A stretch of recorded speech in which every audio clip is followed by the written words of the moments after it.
Yang berbahagia Datu Khairul Syaril, Director General of National Disaster Management Agency, NADMA, Professor Yang berbahagia Professor Kamarul Azahari, Director of Disaster Preparedness and Prevention Center, DPPC, Professor Takako Izumi, Professor at the International Research Institute of Disaster Science, IRIDES,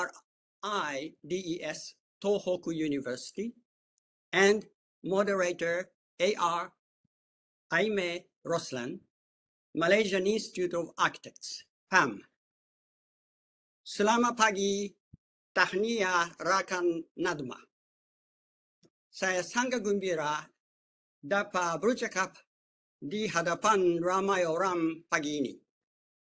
Tetapi hati saya berdebar-debar.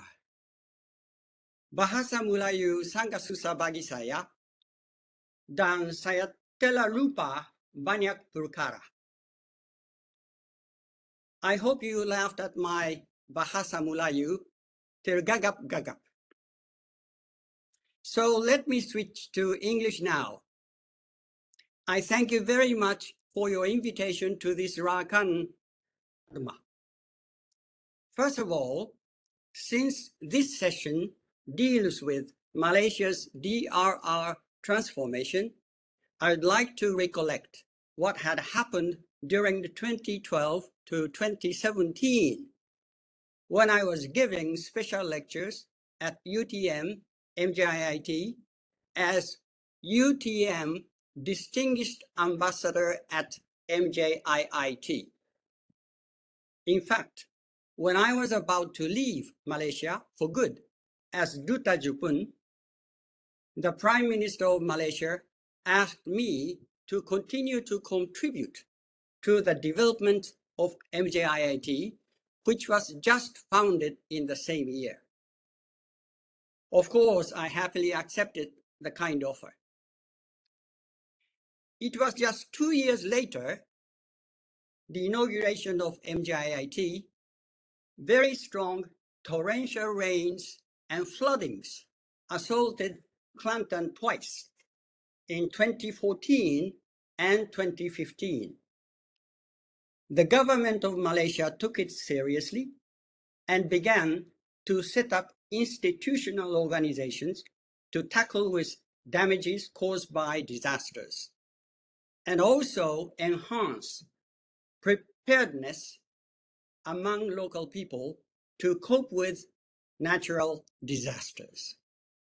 It was a very wise political decision because they knew that increasingly critical climate change will not exempt the lucky, safe country of Malaysia. Quite expeditiously, just 1 year later in 2015, NADMA was established to oversee disaster management in the country, centralizing responsibilities that were previously dispersed across various ministries and agencies. Under the leadership of Datu Khairul, NADMA successfully coordinates disaster response, risk management, and recovery activities to ensure effective disaster management within Malaysia. I believe you have shown a very good model to the neighboring countries too. In parallel to this, in the academic domain, DPPC was set up at MJIT because Malaysian government considered that Malaysia-Japan Institute of Technology, MJIT, was the best academic institution in garnering experiences and know-hows from Japan. Japan is unfortunately a country most prone to natural disasters such as typhoons, landslides, floodings, earthquakes, tsunamis, and volcano eruptions. This was the very reason DPPC started its academic syllabus with the support of Japanese academicians, Professor Goto, Professor Matsuura, and with their Malaysian counterparts, headed by Professor Kamarul Azahari. Observing the dynamic and progressive footsteps of DPPC during these last 10 years, I have been amazed by the tremendous efforts by Professor Kamarul, Director of DPPC, in diffusing disaster prevention ideas and measures to enhance preparedness with government and local officials and university academicians, as well as local people, not only in Malaysia, but also in Asia, Middle East, Africa, and others. Also, Professor Matsuura, together with Professor Izumi, managed to launch an exemplary grassroots technical cooperation project to strengthen disaster prevention capabilities in Selangor. As explained above, I am glad to say that MJIIT has grown today to become a robust and effective institute.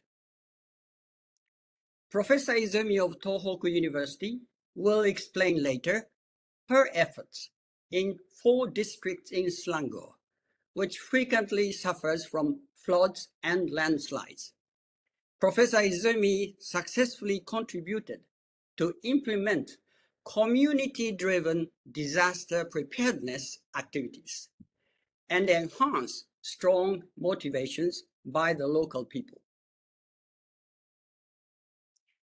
On top of these success stories, Professor Matsuura returned to Japan, and he is now working at the National Research Institute for Earth Science and Disaster Resilience in Tsukuba City.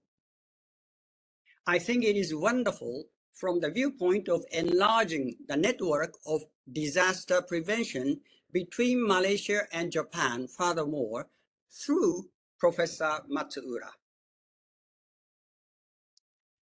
As you know, Tun Mahathir advocated Look East policy in 1982, which is still continuing. This Look East policy has generated many good and exemplary achievements for the development of Malaysia during the last over 40 years.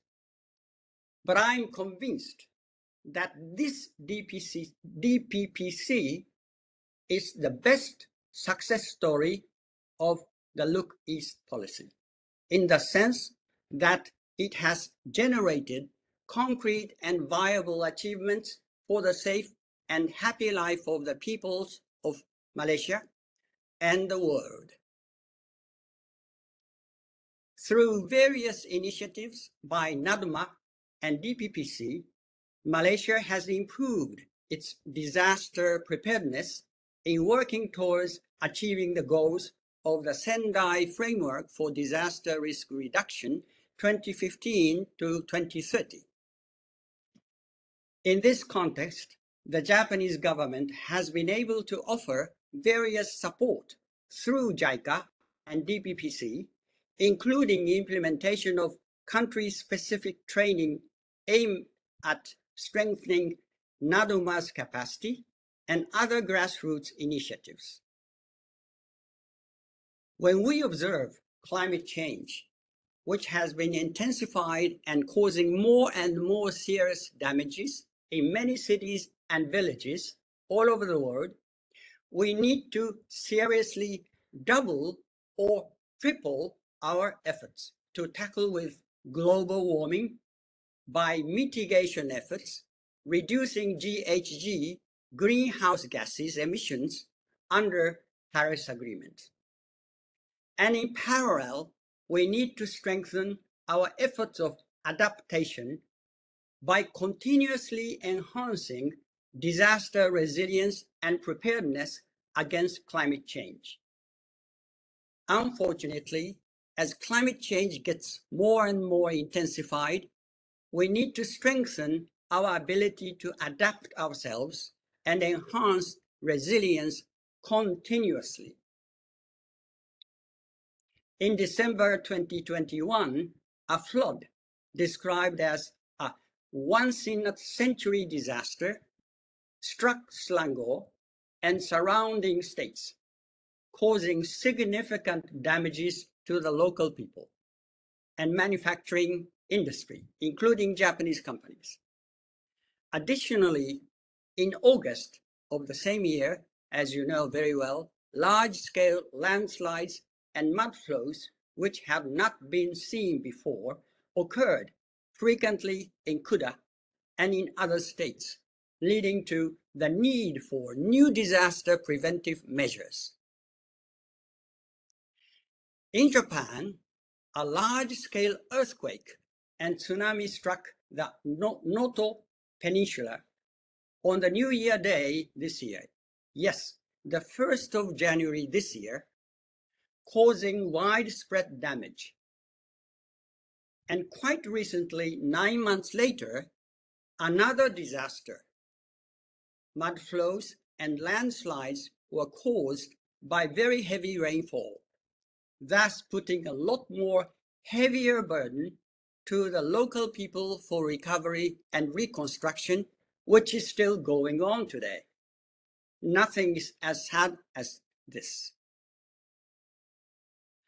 Amidst of these drastically intensified natural disasters, Japan and Malaysia must mutually share and learn from each other's experiences and knowledge in disaster response and prevention, promoting safety and security in both countries.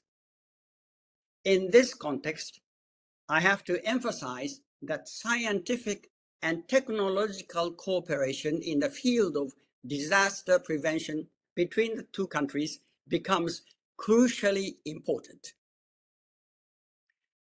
I'd like to emphasize the importance of the spirit of all stakeholders' efforts in one among stakeholders, including federal and local governments, agencies and organizations, universities and institutes with younger researchers, and local people with younger generations. Young ones' participation is crucially important for disaster management. So I pray for the success of this RAKAN NADMA. As you know, Mr. Shigeru Ishiba was newly elected as Prime Minister of Japan. I would like to end my speech by reciting one pertinent paragraph of his policy statement delivered just last week on Friday the 4th. I quote, "We must urgently build a disaster-resilient nation that prioritizes human life.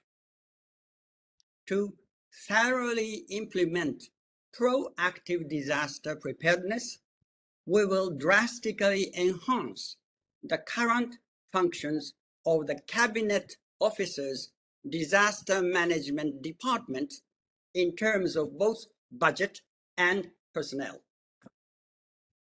At the same time, in order to ensure constant readiness, we will begin preparations for the establishment of a disaster management agency with one dedicated minister." End quote. Terima kasih banyak. Tahniah RAKAN NADMA. ありがとうございました。